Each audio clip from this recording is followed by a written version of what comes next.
sebetulnya itu akan mendasari dari semuanya gitu. Jadi idealnya memang saya memberikannya lebih dulu dari Pak Novi, tapi saya kira tidak apa-apa ya, ini mungkin sedikit basic dan nanti ada aplikasi-aplikasi mungkin kita sharing, karena sebetulnya seperti kata Pak Panjono tadi bahwa yang paling menentukan itu adalah bagaimana membuat makan yang efisien. Tentu kita melihat ke kualitas dan tentu melihat ke harga, ya kan? Nah, nanti saya bisa sharing mungkin pakan-pakan apa yang berpotensi di sekitar Bapak dan Ibu. Artinya kalau berpotensi itu di sekitar kita itu ada banyak, kemudian kompetitornya sedikit, ya kan? Sehingga itu potensial untuk kita manfaatkan. Nah, akhirnya karena banyak yang membutuhkan sedikit ada di dekat kita, maka harganya akan bisa lebih murah. Nah, itu efisiensi biayanya kan harus dilihat dari situ, gitu ya. Jadi mungkin bisa, ya. Dari awal dulu, saya ingin bertanya oleh salah satunya, Mas Rianto, kenapa tertarik memelihara sapi ya, ternaknya? Iya, mengapa? Kuat? Ya? Cuan? Oh, menguntungkan, sudah terbukti ya? Iya. Oh iya. Kenapa kira-kira kok cuan terbukti bisa menghasilkan tadi?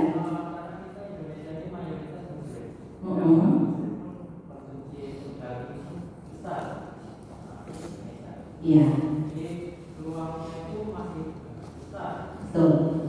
Ya, potensi peluang untuk dikembangkan masih sangat besar. Apalagi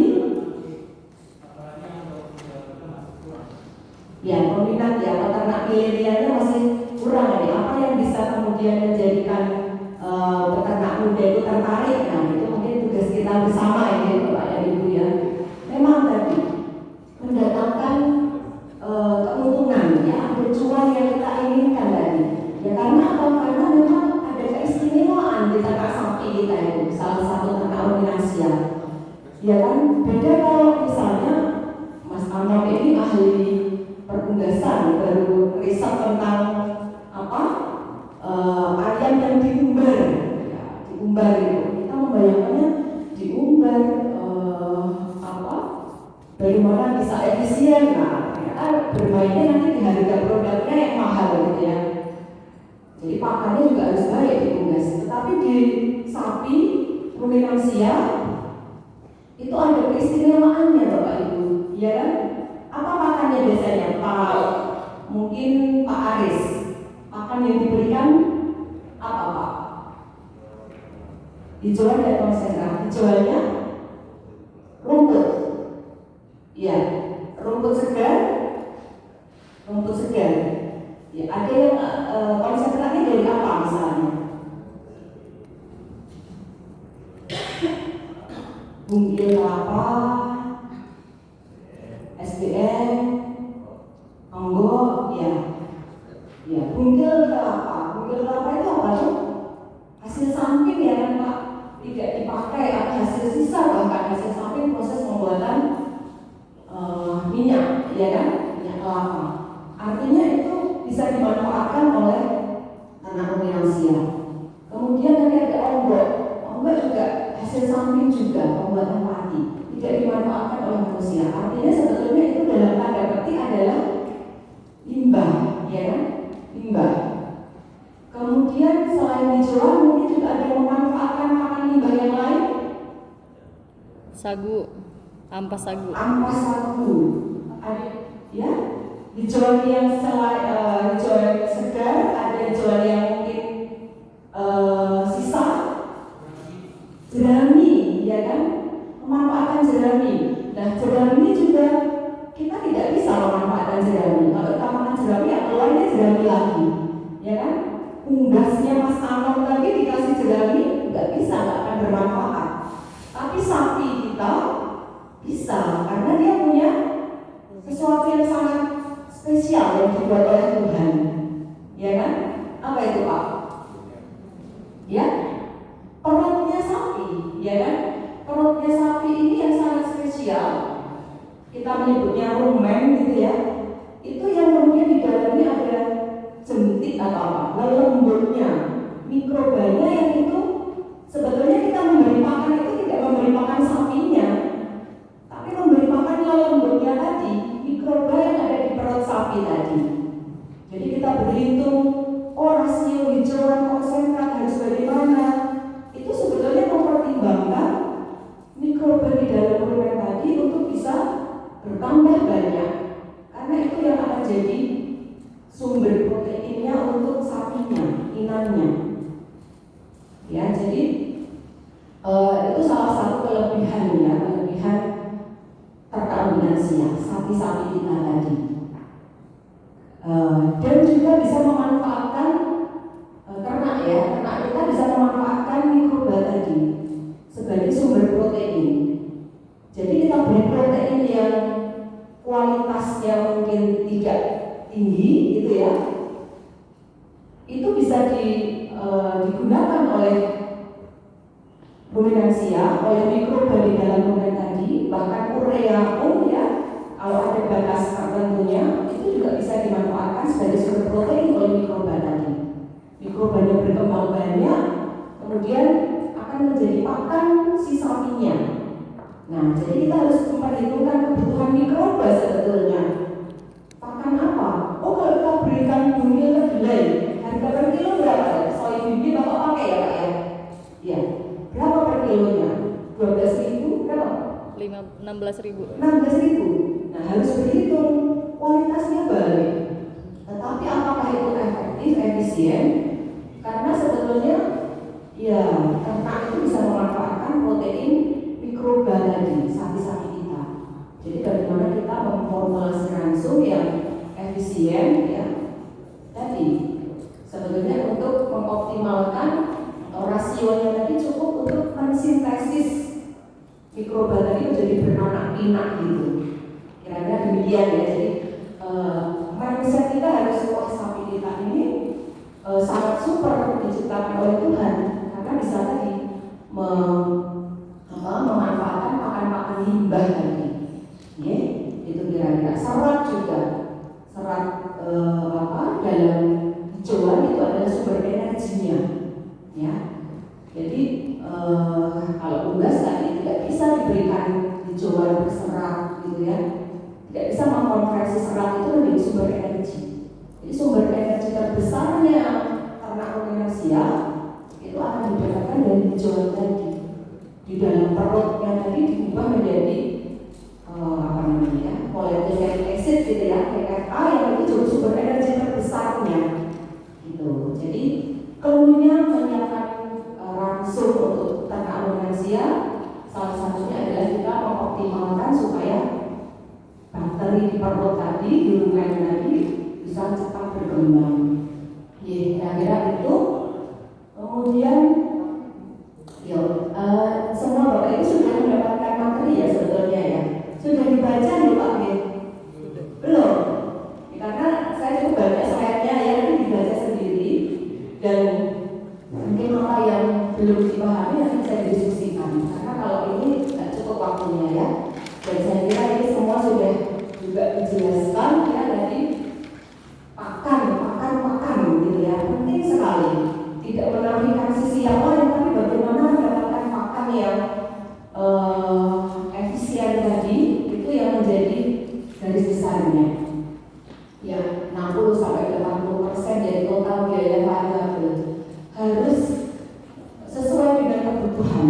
Ya, kemarin sudah berhitung dengan Pak Novi. Kalau untuk pembibitan, kira-kira protein dasar yang dibutuhkan 9 sampai 12 ya. Karena kalau lebih dari itu sudah pasti tidak efektif.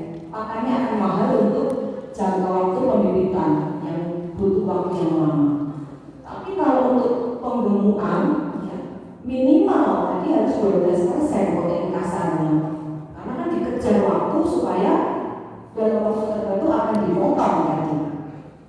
Kira-kira demikian. Ya, jadi kebutuhannya nanti pasti akan berbeda. Kalau Pak Novi kemarin berhitungnya ya sesuai berat badan, tapi ini nanti akan ada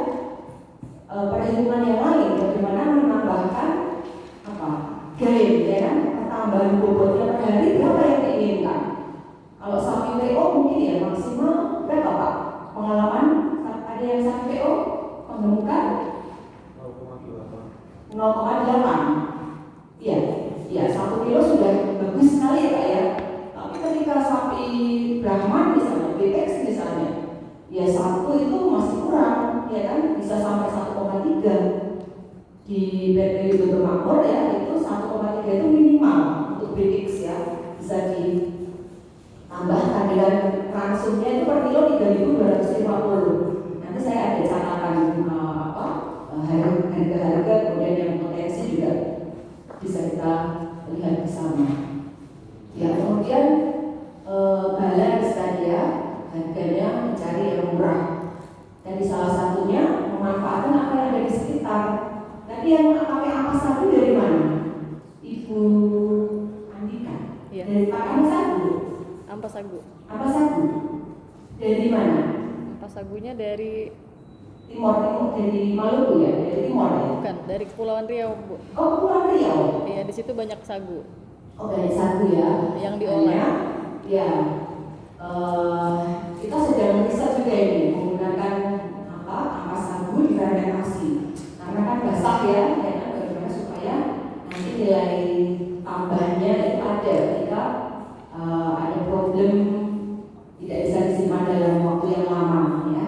Nah, jadi nanti harganya mungkin murah ya kan, tetapi harus ada teknologi untuk bisa mengerekkannya, harus diolah, berhitung lagi teknologinya apa, fermentasi, apa yang dibutuhkan untuk fermentasi ya, ada tambahan kos untuk teknologi tadi, itu juga perlu diperhitungkan dalam kita memformulasi langsung.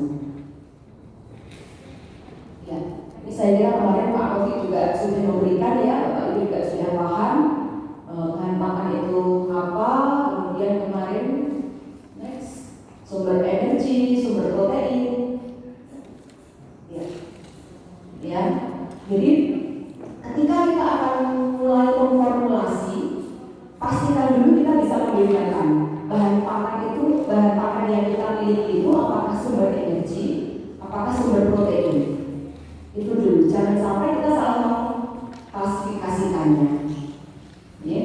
Jadi ada kriteria-kriteria tertentu bahan pakan itu bisa bersumber energi atau sumber protein.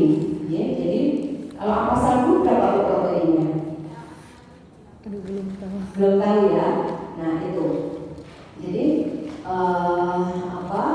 kuncinya juga kita nanti harus tahu komposisi kimia dalam bahan-bahan yang kita miliki. Itu jadi dasar untuk melakukan formulasi. Ya. Sekali 2 kali misalnya dianalisiskan bahan pakan kita. Atau kalau memang belum ada, ya kita bisa mencari dari sumber-sumber, ya kan? Ampas sagu sekian proteinnya, dia sebagai sumber energi. Ya. Sumber protein juga dari bumil kelapa ya, sumber proteinnya. Nah kemudian ini juga sama dengan yang tadi ya, bagaimana mengkombinasikan beberapa jenis bahan pakan secara seimbang. Nah sebetulnya kunci formulasi langsung itu semakin banyak bahan pakan yang kita formulasikan, ya, itu akan menghasilkan kualitas langsung yang semakin baik. Gitu. Karena ada bermacam-macam nanti asam amino dalam satu protein yang mungkin akan berbeda dengan satu bahan dengan bahan yang lain. Tetapi tentu saja itu nanti akan berhitung lagi pada ketersediaan, ya, harga yang ada di sekitar kita seperti apa. Tapi pada prinsipnya kombinasi sehingga kemudian menjadi langsung yang seimbang. Ya, kemudian juga ekonomis, harganya sesuai kebutuhan, tepat ya, jenisnya, jumlahnya, timbangannya. Nah ini kemarin Pak Novi juga sudah ya memberikan hitungan itu bisa apa saja, konsentratnya juga apa saja. Ya minimal kita memformulasi adalah 2, energi energi dan protein. Ya, tapi bisa lebih dari itu. Dan semakin banyak sebetulnya akan semakin kompleks, semakin lengkap nutrisi yang ada di dalam makanan kita tadi.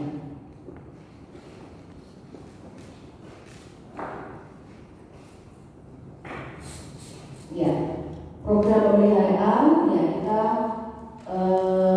ini ya, jadi ada program produksi perdet, kemudian bakalan. Nah, mungkin Bapak Ibu yang pembiayaan ya, ide produksi perdet nanti.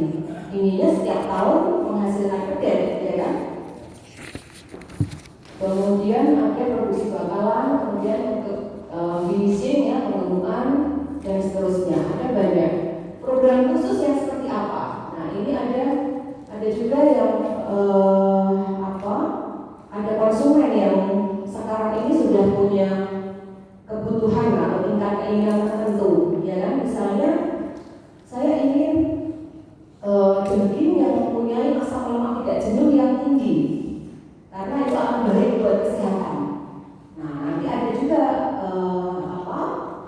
program atau fitur-fitur peternakan yang kemudian akan berusaha ke sana. Nah, itu mungkin pakannya akan mahal, tetapi harga markasnya, harga dagingnya karena ada konsumen yang tingkat tertentu yang memang membutuhkan, maka juga harganya akan tinggi. Gitu ya. Pernah makan daging yang sekilo harganya berapa ya?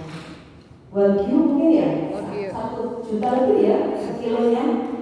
Ya, karena ada sekarang memang sudah ada konsumen yang menginginkan ya.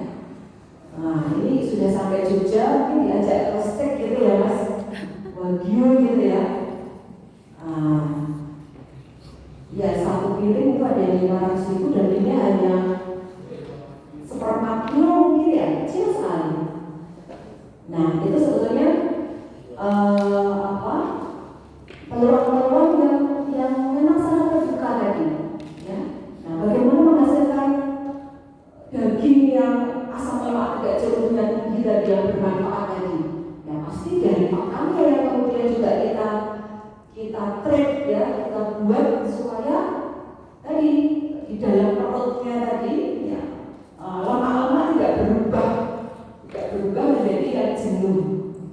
Nah, sehingga di dagingnya itu nanti bisa punya daging yang berkualitas baik, yang lemaknya lemak yang kita kehendaki, bukan lemak yang dari Pak Pandu bisa saja dibuang karena tidak laku, tapi ada lemak-lemak yang memang diinginkan.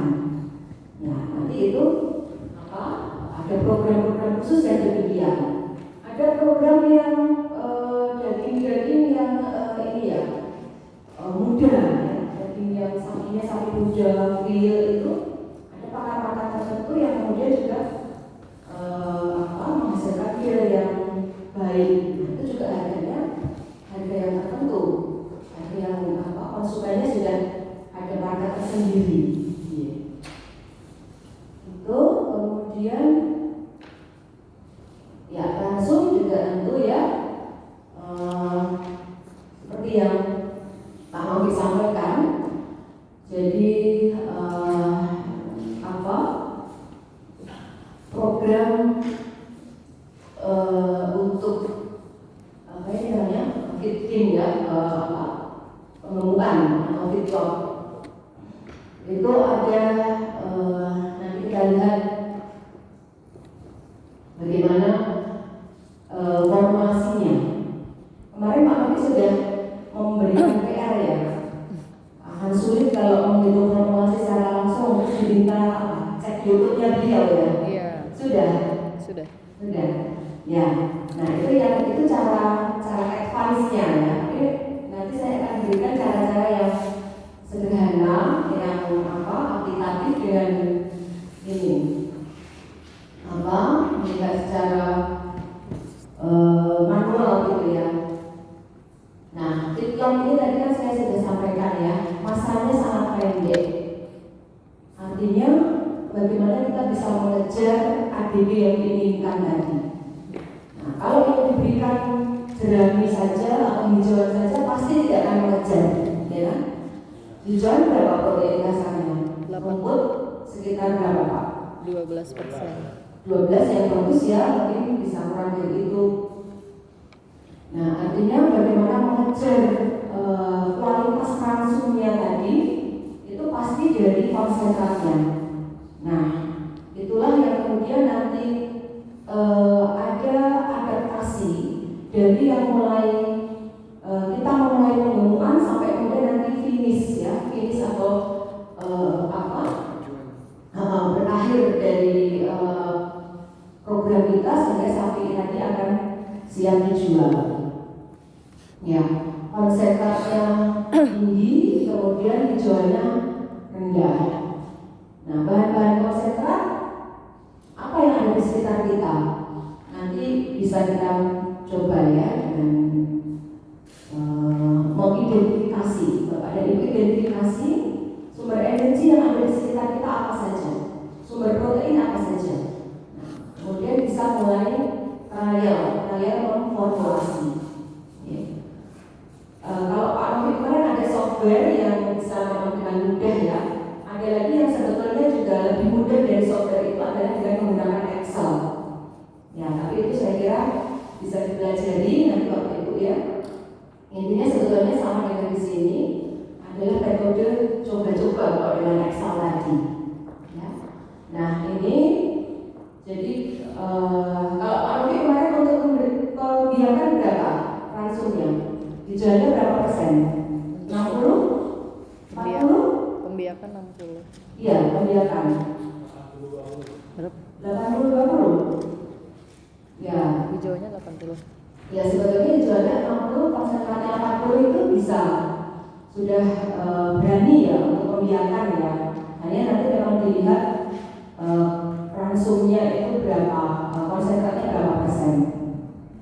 Nah, untuk sampai ke langsung final ini biasanya memang dibuat bertahap ya, bertahap atau diadaptasikan. Dan nanti terakhir itu konsentratnya bisa sampai 80%. Ya, tapi memang ini cukup berat ya kalau memang 5 menit lagi. Oke. Ini proporsi kemudian ya kalau sudah tahap advance ya ini ya di minggu terakhir itu sudah bahkan sudah 85% konsentratnya. Tapi tentu saja tadi ya Bapak dan Ibu ingat bagaimana memformulasi mendapatkan harga yang paling murah dari transum kita. Next ke ini saja ya. Ke ini saya kira nggak usah ya, kalau sudah ya kemarin 3 slide terakhir ya Mas.